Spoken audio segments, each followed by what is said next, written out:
Shalom, senang sekali kita berjumpa di sesi Bible Study bersama Pastor Indri Gautama untuk belajar praktek secara nyata.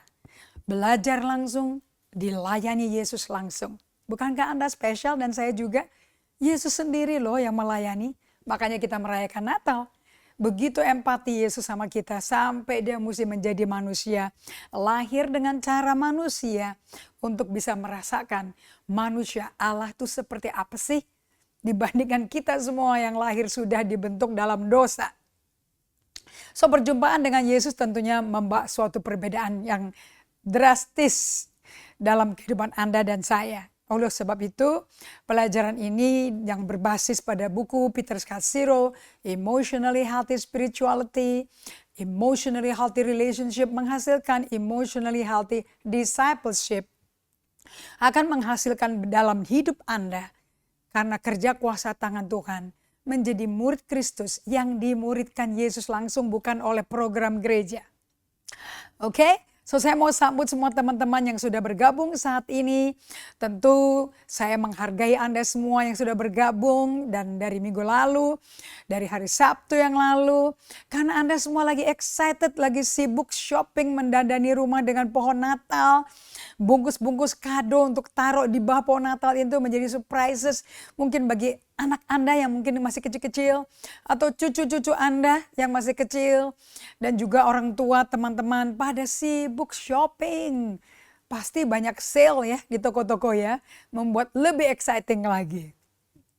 Di tengah-tengah itu semua, jangan lupa ya, kesibukan Anda itu bukanlah makna daripada kenapa Yesus lahir di bumi. Buat siapa? Bagaimana? Apa yang dia kerjakan? Ini pertanyaan akan membuat Anda menjadi orang yang bertujuan dan memiliki goal yang jelas, memiliki tujuan hidup yang jelas. Pra kenal Yesus dan post kenal Yesus. There has to be a change. Ada yang namanya kabar baik pertobatan, karena kerajaan Allah sudah dekat. Pelajaran Emotionally Healthy Spirituality of course berbicara akan emosi yang gak sehat, yang disadarkan oleh Roh Kudus. Ternyata saya tidak menjadi siapa saya seperti Tuhan mau.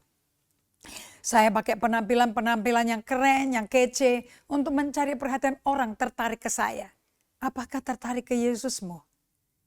Tujuan kita menjadi garam dan terang, supaya dunia melihat terang Kristus, terang dunia. Yesus, Yohanes 8 katakan, aku terang dunia yang berdiam di dalam hatimu. Itu bersinar melalui Anda. Dari gelap terbitlah terang. Rasul Paulus tulis kepada jemaat Korintus. So saya mau sambut Anda semua untuk yang sudah bergabung. Jangan lupa untuk berdoa sepanjang sesi pelajaran ini. Dan ajak komunikasi Roh Kudus. Jangan buru-buru kasih tanda-tanda icon-icon. Tapi berdiam, mendengar apa yang dibagikan. Apakah itu bersaksi kepada hati Anda? So jangan lupa catatan. Jangan lupa Bible, dan Anda yang sudah punya buku dari seri Emotionally Healthy Spirituality semuanya. Apalagi yang sudah ada alatnya untuk praktek supaya Tuhan dikasih izin oleh kita semua untuk menggenapi janjinya dalam hidup kita. Oke, terima kasih untuk teman-teman keluarga Gereja Generasi Apostolik yang sudah siap melayani kita semua. Maria Merlin, Sarah, Jolie, Mary Lee. Thank you untuk serving semua tamu-tamu kita dari Sabang sampai Merauke. Apalagi keluarga kita dari GGA Bali, Laura Ongkarema. Wah, thank you so much untuk melayani juga.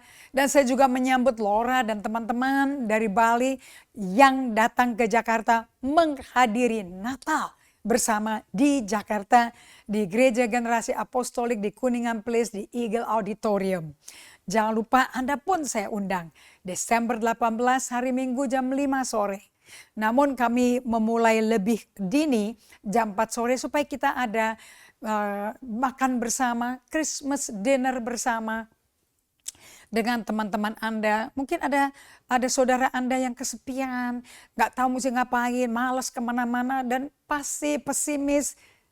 Undang supaya semuanya bisa mendengar kabar baik dari datangnya, lahirnya Juru Selamat dunia. Amin. Di musim Advent ini kita tidak lagi bagi yang sudah lahir baru menantikan kedatangan Yesus di Bethlehem, yang itu sudah sekali. Yang kedua adalah menanti Allah Bapa dan Yesus Kristus, Yohanes 14 ayat 23 berdiam di hati kita. Yang ketiga, menantikan kedatangan Yesus untuk menjemput gerejanya di awan-awan dengan tiupan sangkakala. So, hidup ini tidak lain dari orang yang percaya Yesus, hidup menanti Tuhan. Menanti fellowship, menanti perjumpaan pribadi dengan Yesus Kristus, menanti transformasi final, di mana tubuh kita pun akan mengalami transformasi. So, saya mau sambut teman kami Eva Tingan. Terima kasih sekali sudah bergabung. Saya berdoa Anda semuanya yang sudah bergabung dan atau mengikuti pelajaran ini setelah live streamingnya. Jadi Anda bisa mengikuti melalui YouTube atau melalui replay, atau selama masih ada masa tertentu masih ada di Facebook dan Anda bisa langsung nonton kembali.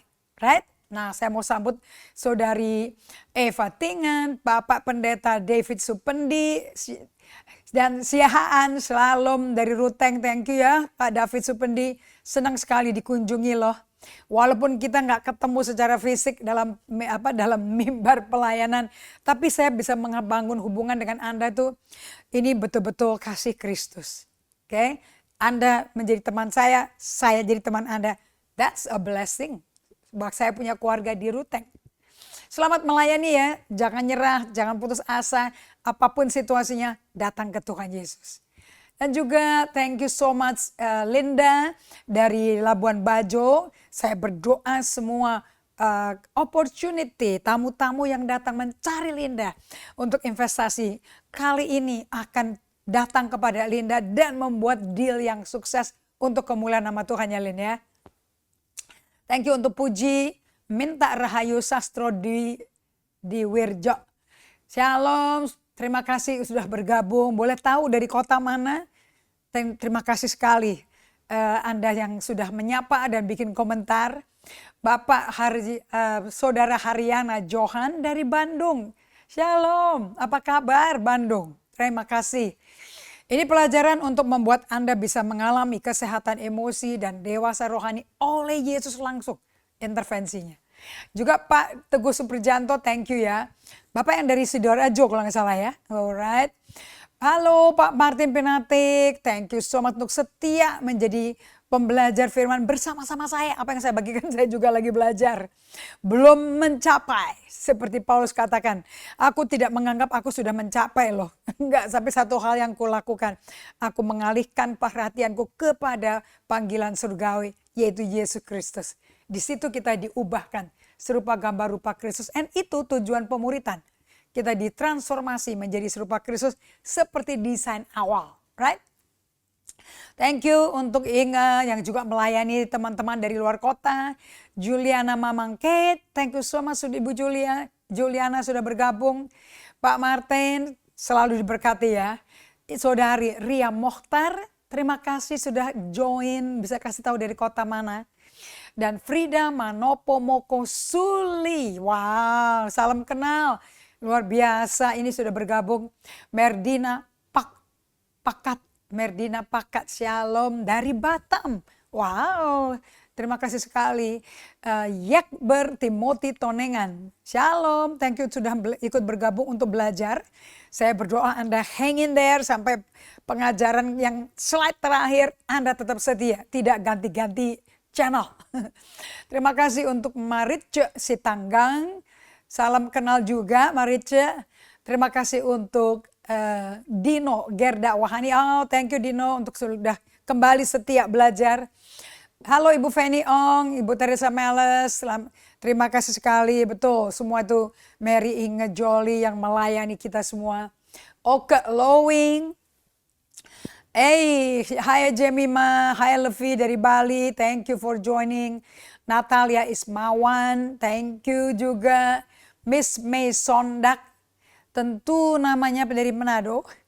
Terima kasih juga untuk Natalia Ismawan, Haryana Johan, Alce Datua Rang, Angela Pinto dari Timur Leste. Wah, suatu hari aku mau mampir ke Timur Leste. Terima kasih juga untuk Pak Akun yang sedang dengan keluarga semuanya sedang mengarungi Asia Tenggara. Terima kasih untuk Ratna Lu. Apa kabar Ibu Ratna? Terima kasih untuk bisa bergabung kembali. Kami berdoa agar semua teman-teman yang hadir, Anda yang telah mendukung saya untuk bisa terus membagikan pelajaran bagaimana menjadi murid Kristus dengan tanda yang sehat secara alkitabiah. Oke, so kita berdoa ya supaya kita bisa mulai, supaya Anda, ini pengajaran saya nggak bisa tanpa dipraktekin. Kalau cuma nyatet-nyatet khotbah aja, ya paling kumpulin ayat, tapi apa maknanya? So mari kita berdoa. Bapa yang terkasih, Bapa kami yang di surga, dimuliakanlah namamu. Datanglah kerajaanmu di bumi seperti di surga. Jadilah kehendakmu di bumi seperti di surga. So Bapa, aku berdoa agar surga dialami semua orang melalui kami. Aku minta ini di dalam nama Yesus Kristus Tuhan kami. Amin. Oke, kita belajar di sini ada 4 hal yang menjadi pokok dari pemuritan gayanya Yesus itu melalui penyalipan. Jadi kalau Anda nggak sangkal diri pikul salib, Anda nggak dimuridin loh. Jadi kalau dikatakan kalau engkau mau datang pada aku dan ikut aku, kau sangkal dirimu. Jadi jangan maumu itu dituruti terus. Disangkal supaya maunya Tuhan yang dituruti. Sangkal diri, pikul salib, baru datang ke Yesus, baru bisa mengikuti Tuhan langkah per langkah. Baru di situ Anda punya fellowship, koinonia dengan Yesus. Nah, setiap kali Anda berdiam dalam naungannya, Anda koinonia dengan Dia, loving union dengan Tuhan. Baru Tuhan itu dikasih kehendak bebas untuk mereparasi interior, kehidupan interior Anda. Dari luka batin, kekecewaan, fitnahan, kata-kata kotor, kata-kata rusuh, dijuluk-juluki, dilabelin, dibully. Semua yang Anda alami itu, tidak ada yang bisa menyembuhkan Anda.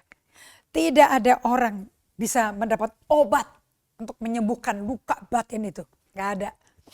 Pastor Naomi Dodi membagikan firman tentang transformer waktu hari Minggu. 2 kali saya terjemahin dia. Dan dia berkata bahwa para dokter ahli jiwa berkata kita bisa ciptakan nuansa atmosfer yang mendukung seorang yang mengalami gangguan mental health. Kita bisa tempatkan di rumah yang lux, yang enak, yang hangat. Seperti desain kesukaan seorang pasien yang gangguan mental.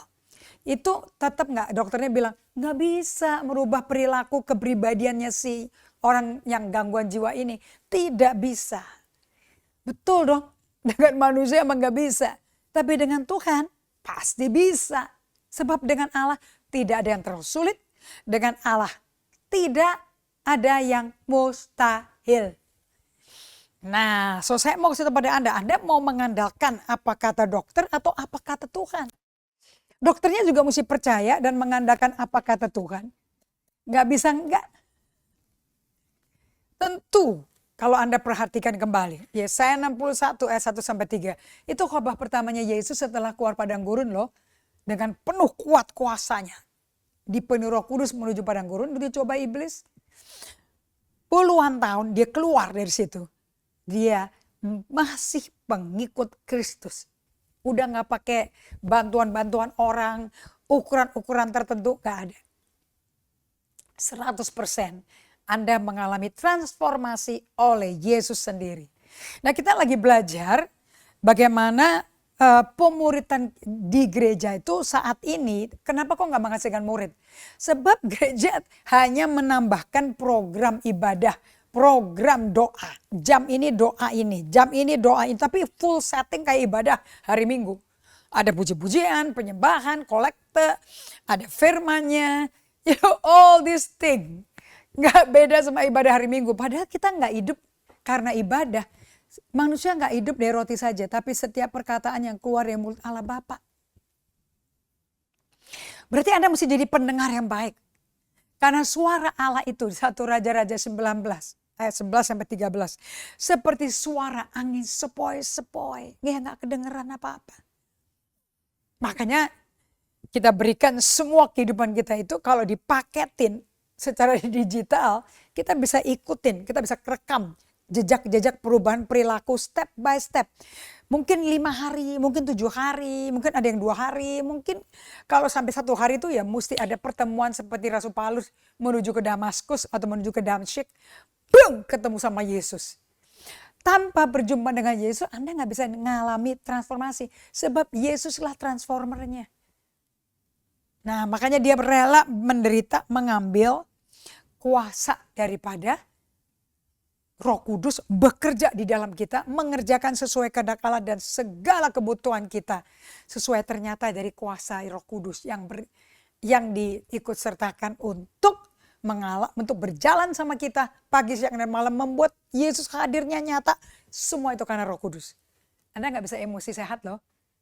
Bahkan Anda nggak bisa sadar emosimu nggak sehat sampai Anda intim sama Roh Kudus, sampai koinonia.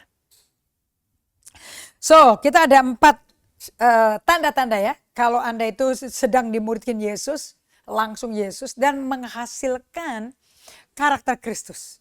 Sesuai Roma 8:29. 1, dunia punya pemuritan. Bertolak belakang dengan Yesus punya pemuritan. 1, jadilah populer dan lawan. Jadilah populer versus jangan cari popularitas. Nah, kalau jadilah populer tuh negara barat tuh. Maunya cepet, excited, and apalagi udah pakai sosmed ya. Judeng. Jumlah itu penting sekali. Tapi yang Tuhan mau tuh waktu dia memuridkan 12 muridnya, yang dia mau itu ke 12-12 itu menjadi serupa dengan Yesus. Tidak menjadi serupa dengan orang yang terkekang setengah mati karena nggak biasa hidup dengan budaya Yesus, sekarang mesti ikut budaya Yesus. Tentu kan nggak gampang tuh. Karena tempat di mana Yohanes Pembaptis dibesarkan, Yesus dibesarkan, itu kan semua kan tempat waktu dilahirkan itu kan tempat-tempat yang sangat-sangat minim, yang tidak mahal, yang jeleknya luar biasa, bahkan di kandang hewan. Nah, kita lihat di sini, kalau mau dimuridin bukan cara dunia, bukan cara negara barat. Yang apa-apa cepat. Selalu diukurnya tuh dari, attendance tambah, kursi nambah, jumlah orang nambah. Emangnya Anda satu pendeta mampu mengelola dan membangun hubungan yang koinonia dengan 10.000 jemaat? Anda tahu membangun gembala-gembala yang dibangun oleh Yesus melalui Anda sebagai contoh modelnya. Anda tahu nggak? Itu nggak gampang. Oke, so ada 4. Kalau betul-betul mau menghasilkan muridnya Kristus. Bukan muridnya saya, kemudian ditambahin muridnya Kristus loh. Ini Kristus ketemu dia pribadi, ketemu Anda pribadi. 1, Anda mesti tolak sistemnya Yesus dengan beda sama dunia. Dunia mintanya populer dong, kita bikin gereja kekinian, yang keren. Be popular. Yesus aja dicoba setan langsung suruh jadi populer. Matius 4 ayat 8-9. Lu jatuhin dirimu deh. Atau kamu sembah aku sekali aja. Ini seluruh kerajaan di dunia nih, itu di tangan kuasaku loh. Karena si Adam, manusia pertama udah kasih ke aku. Itu omongannya setan sah loh. Valid. Dan tidak dapat disanggah oleh Yesus. Karena si Adam manusia pertama yang sebetulnya serupa gambar rupa Tuhan. Tapi kelakuan dan keputusannya gak serupa Tuhan. Dikasih kunci bumi. Makanya kalau Anda tiap hari ngalami problem, ya gak heran dong. Kan setan-setannya dan antek-anteknya mesti datang menyerang orang pengikut Yesus. Kalau Anda gak pengikut Yesus ngapain diganggu? Kan udah temannya setan. Kalau Anda tergoda untuk menjadi gereja yang mewah, wah, jadi tutur bicaranya orang. Itu bukan karena Anda melakukan khotbah yang menarik loh. Belum tentu. Mungkin gedung Anda mewah. Mungkin fasilitasnya wow, ultra modern.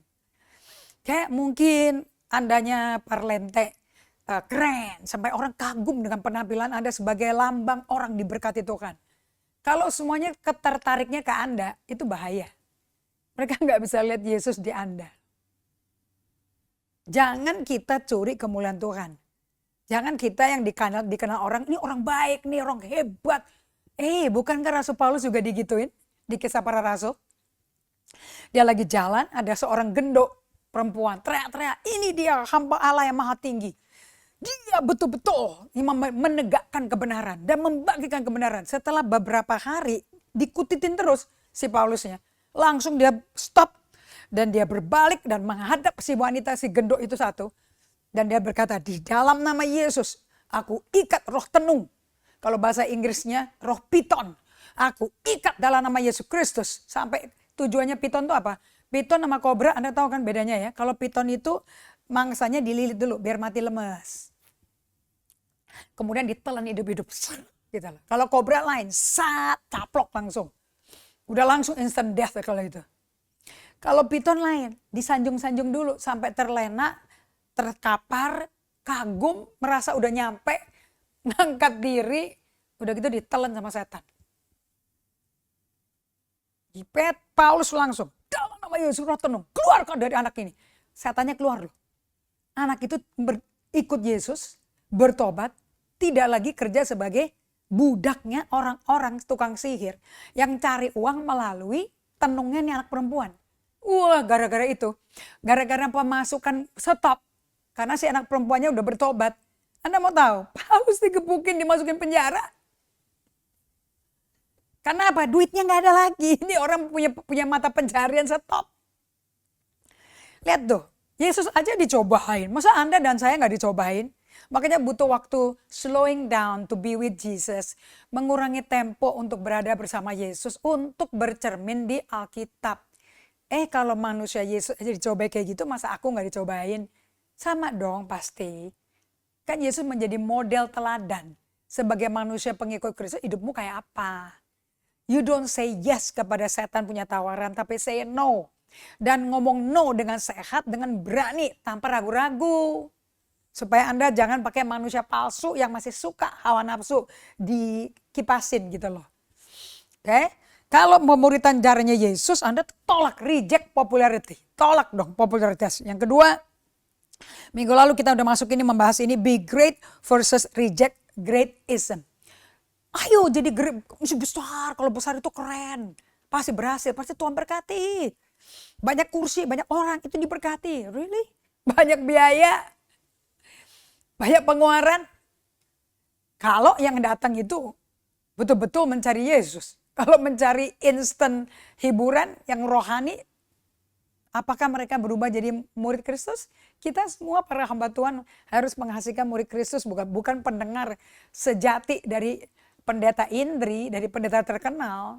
No, Anda yang mesti dengerin saya, mesti ngalami perubahan melalui perjumpaan dengan Yesus loh. Oke, kebesaran. Kalau di Amerika ada GOAT, the greatest of all time.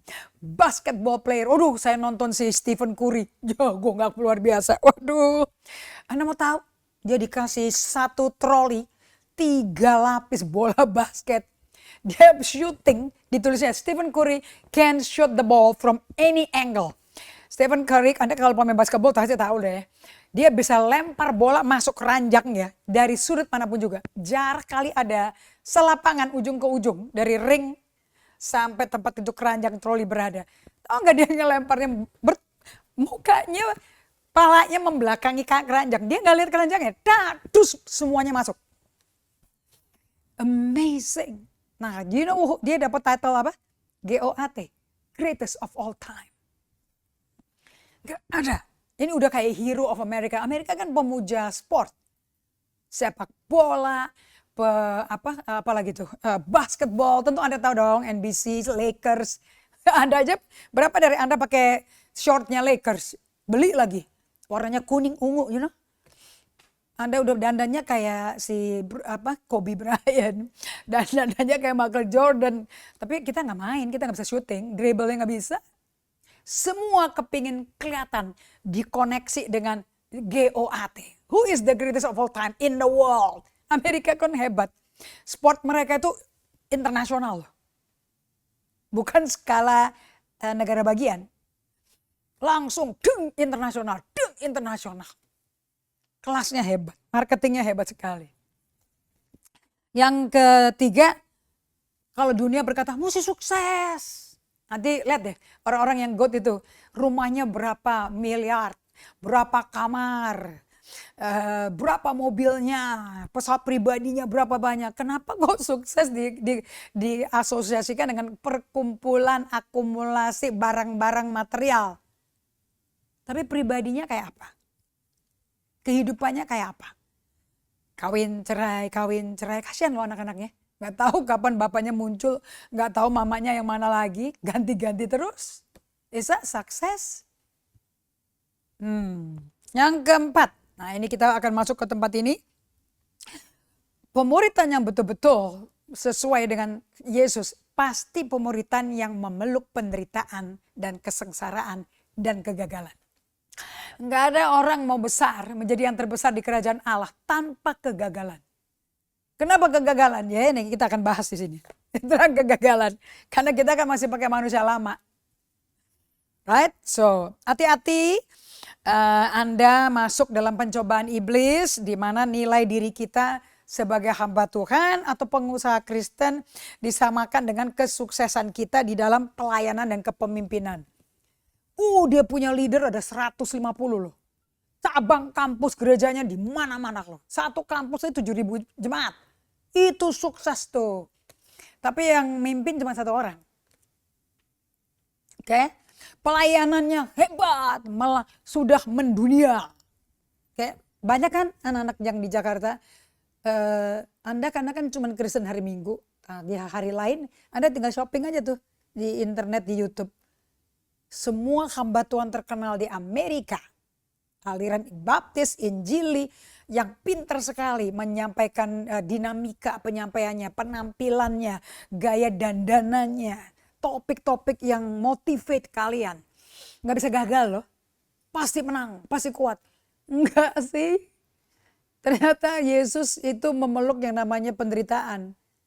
Yang si Petrus waktu dengar pertama kali di Matius 16 ayat 23 setelah si Simon bin Yunus dikasih nama baru kan, Petrus kan, artinya batu. Kalau batu karang tetap Yesus, nggak mungkin Petrus. Kayak dia nyangkal Yesus 3 kali bagaimana jadi batu karang, nggak mungkin lah. Dia masih jadi spons marshmallow waktu itu. Dia nggak percaya penderitaan. Apa-apaan ikut engkau, engkaunya akan dikhianati, menderita dan mati. Sekalipun hari ketiga kau bangkit. Enggak. Ditarik loh badannya Yesus. Fisik snatch loh. Itu kan Tuhan. Dan langsung Yesus cergap. Iya kok iblis. Kamu hanya mikirnya manusia pikirkan. Enggak pernah mikirkan apa yang Allah pikirkan. So pikiran kita bukan pikiran Tuhan. Rancangan kita bukan rancangan Tuhan. Yesaya 55 ayat 8. Setingginya langit dari bumi, demikianlah lebih tingginya jalan Tuhan daripada kita. Dan setiap firman yang keluar dari mulut Allah tidak pernah kembali sia-sia kepada Allah. Hello, udah gitu nyerah aja. Berarti gak nyampe otak kita dengan rancangan Tuhan. So sebagai hamba Tuhan, jangan Anda mengukur diri Anda udah termasuk sukses.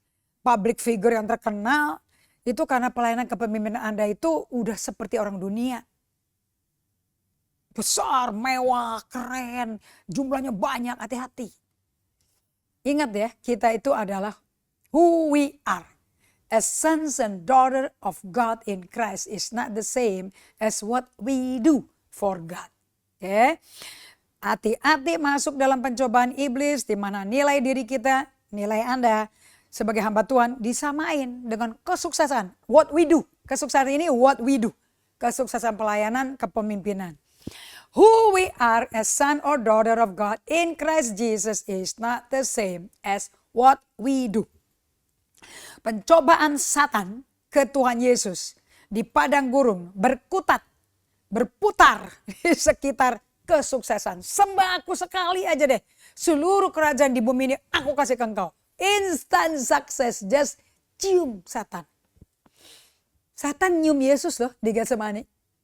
Terus beli dia 30 keping perak nyawanya. Dia yang transaksi, yang menjadi ahli negosiasi transaksi nyawa Yesus dinilai 30 keping perak. Cuma si Yudas Iskariot. Dia gak nanya Yesus loh, berapa sih nilaimu? Gila ya.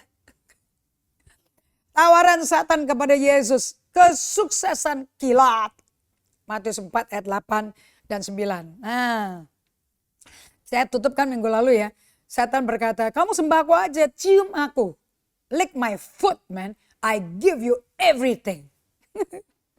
Yesus berkata, aku tuh jadi Tuhan. Aku akan jadi Lord, Tuhan, Tuan. Jesus is Lord. Dengan hati percaya mulut mengaku. Lord itu sama Tuhan tuh beda loh. Lord itu pemimpin hidup kita, pemilik nyawa kita. Karena dia bayar, dia beli pakai darahnya sendiri. Nah Yesus tahu dia pasti jadi raja, pasti diakui jadi Tuhan. Kenapa? Tapi mesti lewat kematian. Waktu dia bangkit dari mati baru diakui. Enggak dengan cium kaki, jilat kakinya setan. Yang benar, setan kacungnya Yesus kok. Malaikat itu kan kacungnya Anda dan saya. Masa mau jadi, kalau dicium sama Yesus, berarti perkataan Lucifer di surga digenapi loh. Yesaya 24 kan? Malaikat Lucifer berkata apa? Aku mau menaikkan tahtaku ke utara. Aku mau bangun tahtaku. Allah kan di situ. Dia kan pembantu ART-nya Allah. Begitu dibaca hatinya, tung langsung ditendang. Diajak sepertiga malaikat Tuhan untuk membelot. Sepertiga malaikat tinggalin Allah di surga loh. Anda pikir surga aman? Banyak setan. Nah kalau Anda gak kenalan sama setan di sini, bagaimana nanti di surga?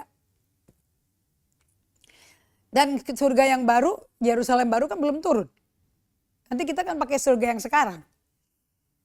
Betul apa tidak? Waktu Yesus menampakkan diri, 1 Korintus 15. Ini bukan doktrin baru, ini logika aja. Betul apa tidak? Nanti bumi hancur, keluar dari surga Yerusalem baru, bumi yang baru. Kemudian Yesus turun ke bumi yang baru itu, jadi raja selama-lamanya, gak perlu matahari, gak perlu bulan. Air mata pun dihapus. Jadi sekarang ini banyak air mata. Dan yang bisa hapus dan menghentikan air mata cuma Tuhan Yesus. Setan bikin terus dan menyalahkan ini di pikiran kita. Ini gara-gara Tuhan. Iya dong. Dengerin aja pelajaran perkataannya iblis di Taman Eden. Taman Eden itu artinya Allah hadir di sini. Allah hadir, setan ada di Taman Eden. Di surga ada, di bumi ada. Dan setan cuma nyari tempat di mana ada manusia serupa Kristus loh. Jadi kalau gereja yang menuju keserupaan Kristus udah pasti diganyang sama setan. Nggak mungkin enggak. Setan benci dong karena ngingetin dia akan pribadi Allah yang nendang dia keluar dari tempatnya dia. Baca dong kitab Yudas. Surat Rasul adik tirinya Yesus sebelum Wahyu. Malaikat Mikael aja nggak berani dikutuk oleh Yudas. Jangan dikutuk. Kan mereka tanya, jenazahnya si Musa di mana sih? Hati-hati sekali. Karena yang bisa ngancurin setan-setannya hanya Yesus. Dan Anda bisa ngusir setan kalau pakai nama Yesus dan Anda berhidup, bernaung dan berdiam di dalam Yesus. Ayo di Kejadian 3, iblis ngomong apa? Kan dijelekin reputasinya Allah. Pasti kan kamu gak boleh kan makan buah ini kan? Hawa jawabnya apa? Boleh semuanya kecuali yang di tengah. Jangan diraba atau dimakan. Kamu tahu kenapa kamu gak boleh makan? Karena Allah takut. Pada waktu kau makan kamu serupa dia. Padahal diciptakan udah serupa otentik. Plak, plak, plak. Serupa gambar rupa Allah. Buat apa ditambah makan buah? Kebeli lagi sama Hawa. Kebeli lagi sama Adam. Jadi Allah dijelekin dulu dong. Didisqualified karakternya. Di sini juga sama. Yesus sembah aku sekali deh. Aku kasih semua. Apa Allahmu? Kamu kan mesti jadi raja katanya. Kan dia tahu. Siapa Yesus? So, Yesus cukup melanggar karunia keterbatasannya, the gift of limit sebagai manusia, gone. Dan kita belajar di sini bahwa Yesus tuh kuat loh, berpegang teguh pada siapa dia. Dan dengan cara Bapaknya saja dia bisa dipermuliakan, bukan cara setan. Yesus gak datang ke bumi demi setan kok. Yesus datang ke bumi demi Bapaknya. Makanya dia berkata kepada orang Farisi, kamu kalau gak percaya aku ya gak apa-apa lah. Yang penting lu percaya pekerjaanku.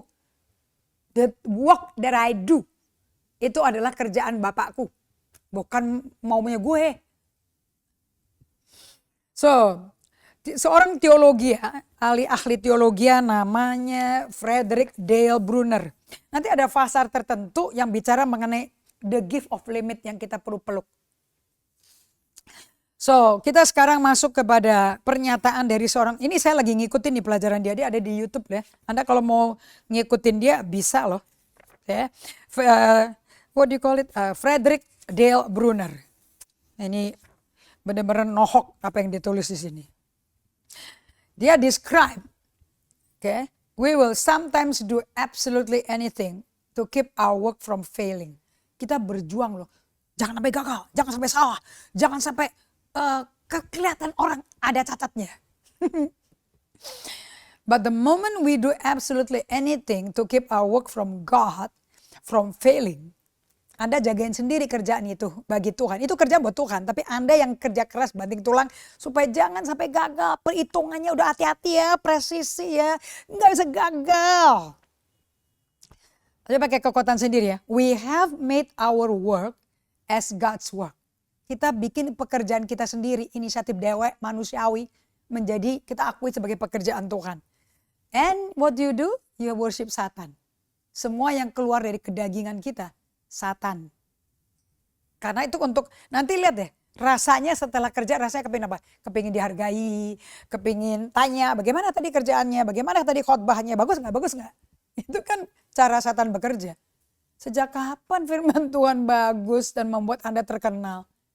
Yesus khotbah di bukit Matius 5 ayat 3-12, nggak tanya bagus apa enggak.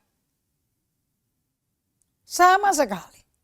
So Peter Scazzero berkata begini, we have to expose and reject the successism that permeates our churches today and leads to so often to a compromised integrity.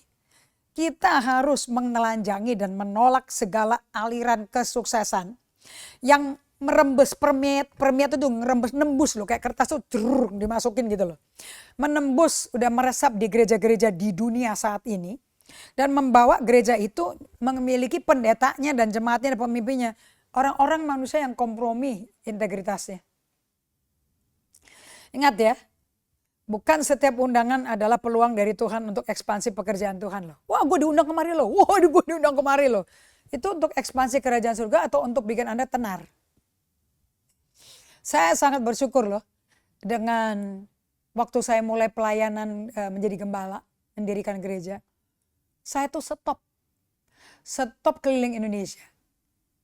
Dan hanya duduk dengan 7 orang.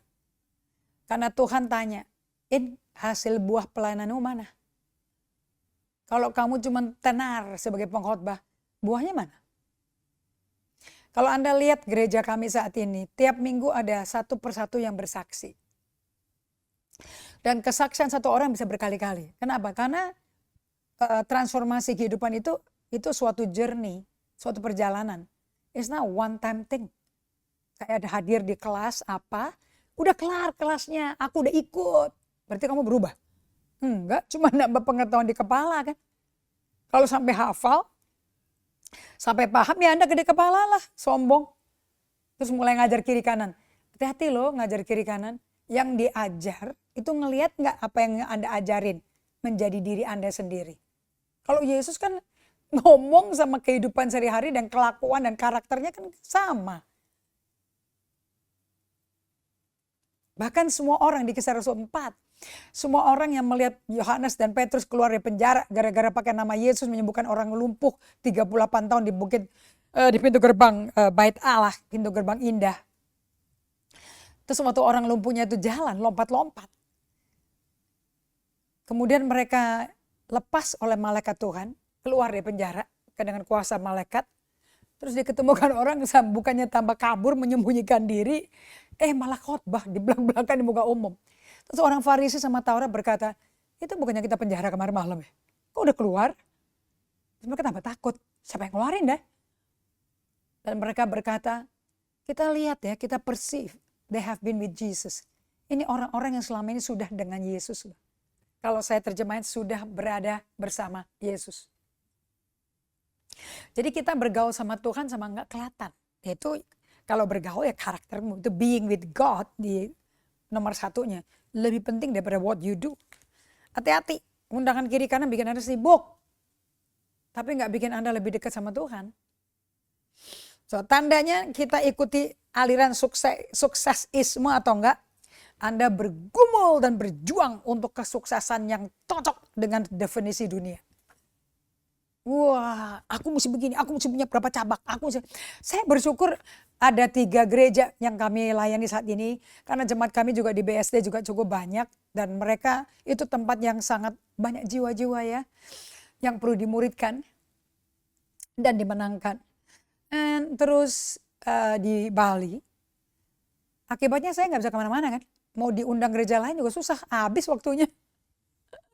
Sudah keliling ujung ke ujung, pulau ke pulau, kapan lagi mau bisa khotbah bagi orang lain? Kecuali by Zoom, rekaman. Oh, that's doable. So saya mau bawa Anda kepada nomor 2D. Kalau Anda mau dimurti gaya Yesus, Anda mesti memeluk penderitaan dan kegagalan. You will fail, believe me, akan gagal. Nggak mungkin lah manusia cacat, penuh lahir dalam dosa, kok melakukan firman Tuhan bisa sempurna tuh piye. Gagal dulu supaya yang sempurna bisa keluar melalui kegagalan Anda. Karena waktu Anda gagal kan Anda rendah hati. Apalagi mengakui, admit it. Wah, itu luar biasa. Sebagai pemimpin gereja mesti berani mengadmit kegagalan dan kesalahan. So nomor 2D untuk menjadi murid Kristus yang sehat secara alkitabiah. Kalau di dunia menghindari penderitaan dan kegagalan. Jauhkan, kalau ada penderitaan itu bukan dari Tuhan. So cari jalan pintas saja. Yang pokoknya damai di hati. Damai di hati disamakan dengan badan yang nyaman. Nggak ada hubungan. Kalau Yesus peluk penderitaan dan kegagalan, bahkan mati di kayu salib. Itu yang Petrus belum berhasil. Sampai Yohanes 21 dia mulai ikut pimpinan Yesus. Ingat, Yesus berkata 3 kali, Petrus, do you love me? Apakah engkau filia aku? Ditanya kasihnya itu sesuai kemampuan understandingnya dia. Engkau yang tahu Tuhan. Yang darinya aku siap mati masuk penjara. Aku siap dianiaya untuk ikut menderita dengan engkau, bohong. Begitu dia lihat Yesus disabetin mukanya sama Imam Kayafas. Langsung ada anak gendok perempuan kecil tanya, kamu juga sama dia kan orang Galilea kan? Disumpahin. Mending berkata tidak. Nyumpah berkali-kali. Sampai ketakutan tuh anak perempuan. Dan dia gak mau diasosiasikan dengan Yesus yang menderita loh. Apakah Anda mau diasosiasikan dengan Yesus menderita? That's part of discipleship. Itulah pemuritan. Anda gak bisa melakukan apa yang Anda mau. Anda lakukan apa yang Allah mau. So apakah gereja kita gereja kontemporer yang memeluk nilai budaya negara barat? Kita mesti bercermin sendiri ya. Kalau nggak bercermin repot nih. Dan kita mesti cek apakah kita masih emosi anak kecil apa enggak. Paulus katakan di 1 Korintus 13 juga. 1 Korintus 14 juga. Gereja kontemporer itu sama dengan gereja yang terkenal. Isinya orang kaya, orang ahli filsafat. Namanya gereja apa yuk? Isinya orang jor-joran. Dan banyak perpecahan. Banyak pro dan anti. Pro pendeta ini, anti yang ini. Gereja apa itu saudara? Korintus. Isinya orang kaya. Anda pergi aja sekarang ke Korintus. Lihat dong. Anda akan turun, nanti nyebrang jembatan, ada the Korintus Strait. Tahu nggak gunung batu? Dibelah. Bagus sekali. Saya belum pernah ke Panama Strait. Saya belum pernah ke terusan Panama. Tapi di Korintus pernah. Saya kagum saya. Itu gunung gede kayak batu loh. Dikikis rapi. Tengahnya laut biru. Laut Yunani. Isinya orang kaya. Tokonya gede-gede. Isinya patung-patung semuanya. Banyak perpecahan ya dong. Kamu aliran Apolos atau Paulus, baca 1 Korintus 3. Arogan. Senangnya cari pendeta yang perlente. Terus pendeta tipe Paulus yang bolak-balik gara-gara Injil dijeblosin ke penjara. Dicambukin, disabetin. Paulus itu dicambuk 39 kali. 40 minus 1 sesuai hukum Romawi. Itu 5 kali loh. Yesus kan cuma sekali. Sampai mati. Kalau Paulus 5 kali gak sampai mati. Penuh dengan isu seksualitas, ya kan? Anda tahu kan? Mata duitan, anaknya Safira, anak tiri yang berzina sama mama tirinya, dan dianggap kayak nggak ada apa-apa. Paulus kirim surat, aku walaupun badan tidak ada di sana, secara roh aku satu dengan kau. Sombong kamu. Ada orang berzina kayak begini dengan mama tirinya. Yang orang dunia aja gak lakukan. Kok bangga ditutup-tutupi kayak gak ada apa-apa. Ditegur keras. Orang yang emosinya sehat berani menegur orang yang pura-pura sehat. Jadi EHS gak mengajarkan kamu tidak bisa marah. Yesus sehat sekali emosinya. Marahnya luar biasa waktu dia lihat bait Allah jadi tempat tukar duit. Bukannya dia datang pakai cambuk. Udah ngegas bukan? Yang langsung dia tendang, dijungkir balikin semua meja-meja penukar uang. Dan dia marah berkata, ini rumah Bapakku yang akan disebut sebagai rumah doa. Bukan tempat menukar uang.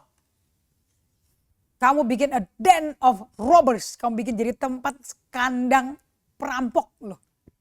Itu sebelum dia ke Getsemani loh. Ya, sebelum dia ke Getsemani dia beresin dulu gerejanya. Itu marah ilahi. Itu karena kebenaran, keadilan. Dan terjadinya di bait Allah kan. So lihat di 1 Korintus 2 ayat 2 ya. Cara Rasul Paulus melayani gereja Korintus yang jemaatnya kaya raya.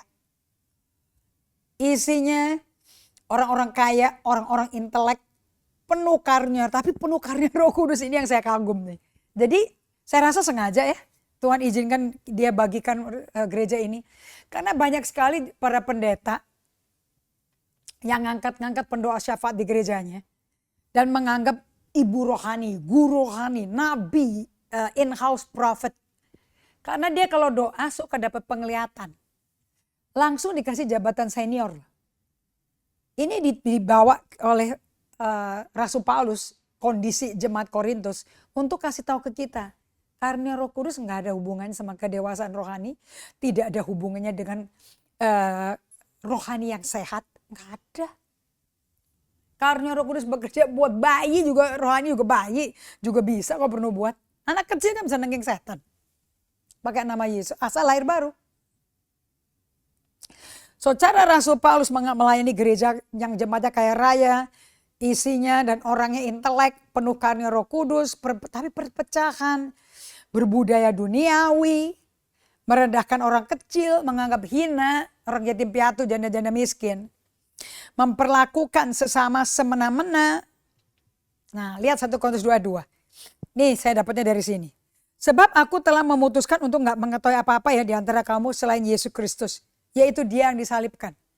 Aku datang ke Korintus, aku gak mau tahu siapa punya istana apa, punya emas berapa brankas besi, punya kedudukan di bawah Kaisar Romawi. Aku gak tertarik. Aku cuma mau tahu Yesus Kristus yang disalibkan. Jadi pemuritan itu melalui apa? Penyalipan daging. Enggak ada masuk kelas-kelas. This is your day-to-day life. Galatia 6 ayat 14. Dia ngomong ke gereja lain kayak begini. Tetapi aku sekali-kali tidak mau bermegah. Selain dalam salib Tuhan kita Yesus Kristus. Sebab olehnya dunia, sistem yang mengelola bumi ini telah disalibkan bagiku dan aku bagi dunia. So Tuhan Yesus berkata salibku itu menyalibkan aku dan aku disalibin bagi dunia. Jadi caranya kerajaan surga dibangun melalui penyalipan atau melalui kebesaran dan kesuksesan karena followernya banyak. Anda bisa jawab itu. Motivasinya apa? Jemaat Korintus itu lupa. Anda tahu ya selama 3 tahun ini pengajaran saya nggak keluar dari menjadi pendeta yang emosinya sehat dan dewasa rohani. Leaders yang emosinya sehat dan dewasa rohani. Emotionally healthy leader. Satu lagi bukunya hijau. Ada terjemahnya bahasa Indonesia tapi Anda mesti ambil fotokopi dari saya. Pemimpin yang sehat secara emosi. Yang diukur dari kelajangan Anda, hubungan Anda sebagai orang lajang dengan Yesus. Dan hubungan suami istri yang adalah pencitraan, manifestasi hubungan Anda. Suami dengan Tuhan, istri dengan Tuhan. Jadi hubungan bersama itu yang keluar hadirat Tuhan.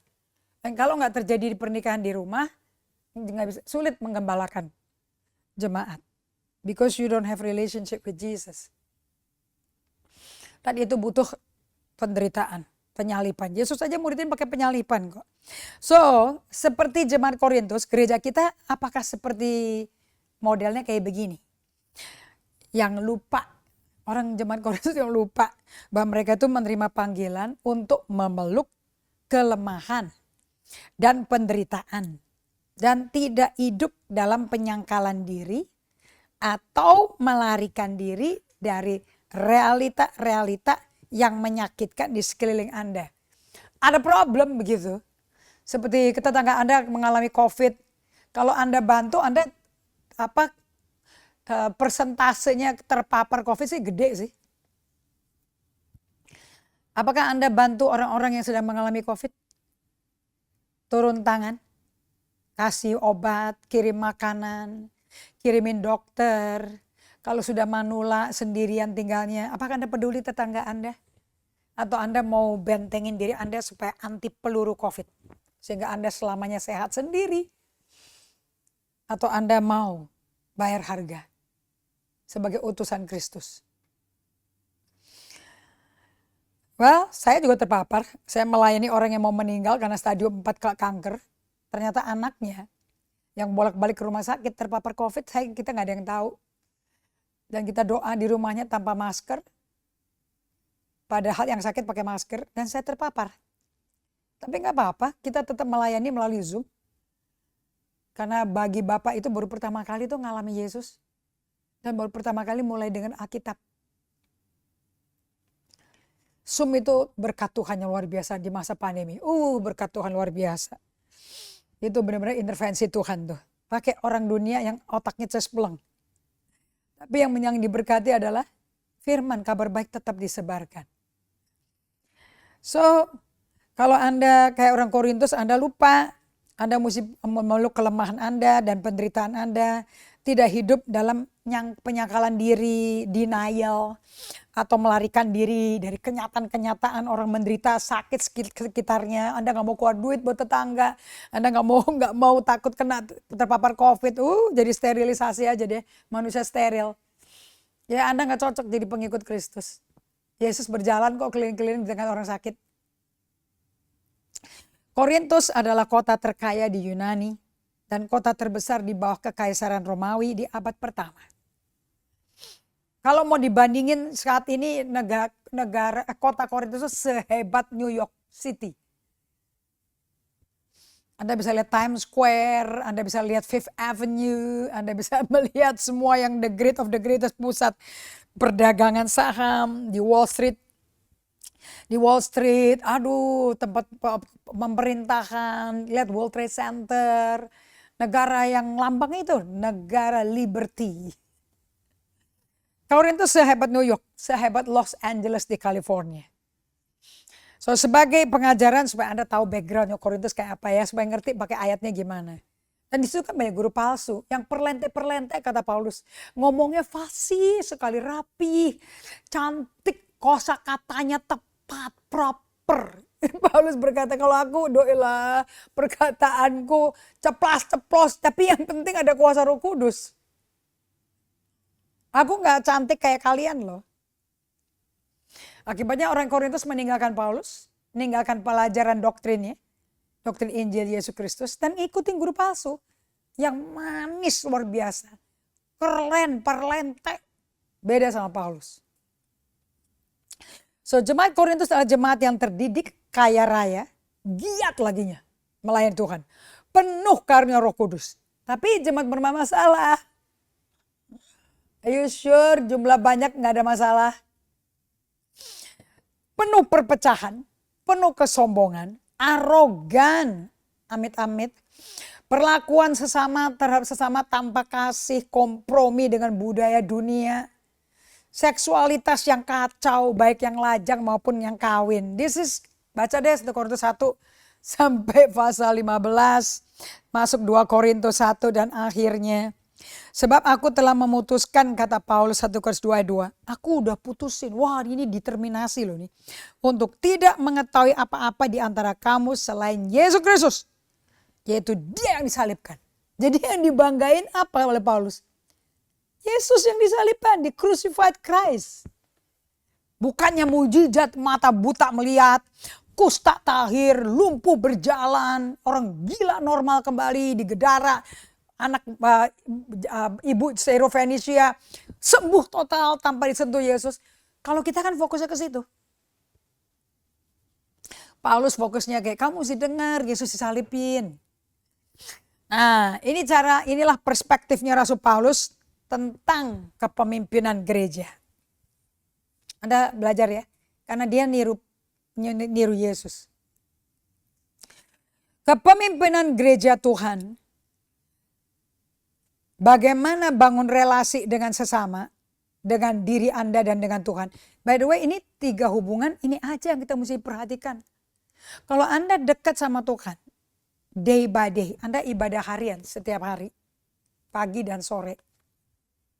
Ini kan tujuannya kan untuk mengalami kesatuan hati dengan Tuhan. Sebetulnya loh, loving union with God. Nanti lihat kepemimpinan gereja Anda.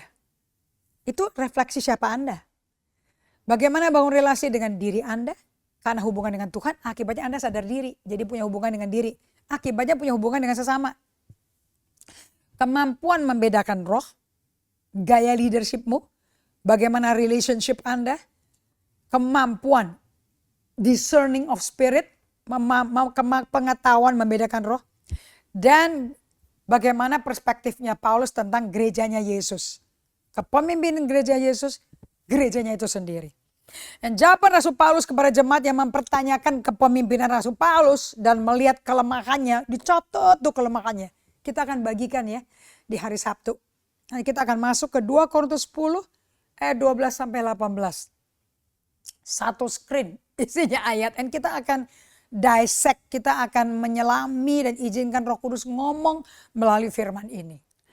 So saya berdoa Anda jangan lupa untuk ibadah di Bali hari Sabtu jam 1:30 sampai jam 6, jam 1:30 sampai jam 4. Dan di hari Sabtu saya berdoa Anda semua yang ada di Bali mau berkumpul supaya tutup tahun Natal ini dan tahun baru nanti Desember 29. Saya akan ada di Bali, ibadah GGA gereja kami di Bali di Trans Resort Hotel setiap Sabtu jam 1:30 sampai jam 4. Dan itu di tanggal 17 Desember ya. Dan tanggal 23 Desember itu hari Jumat. Kita akan melakukan GGA Bali melakukan mempersembahkan Natal dengan tema The Transformer di ballroomnya.